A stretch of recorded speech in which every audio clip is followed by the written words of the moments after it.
Properties of gases. The gaseous state is characterized by extremely weak intermolecular forces.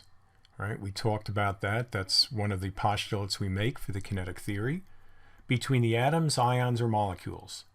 One of the reasons is the distance between the molecules can be very large. So if you remember Coulomb's law, right, that's K, Q1, Q2 over R squared. The greater R is, the smaller the force is. And you can see R doesn't have to get that terribly big because you're squaring it, which multiplies its impact. So gases, no intermolecular forces.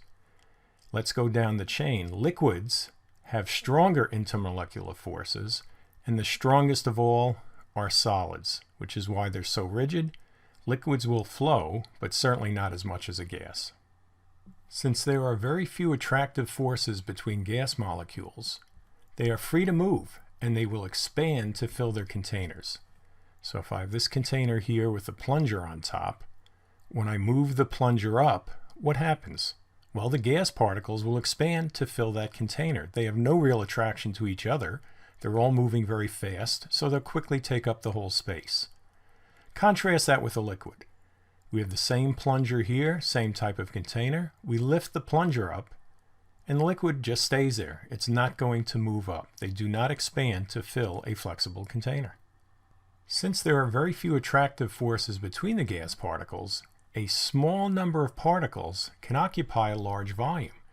That will give you a very low density. And recall, density is mass per volume.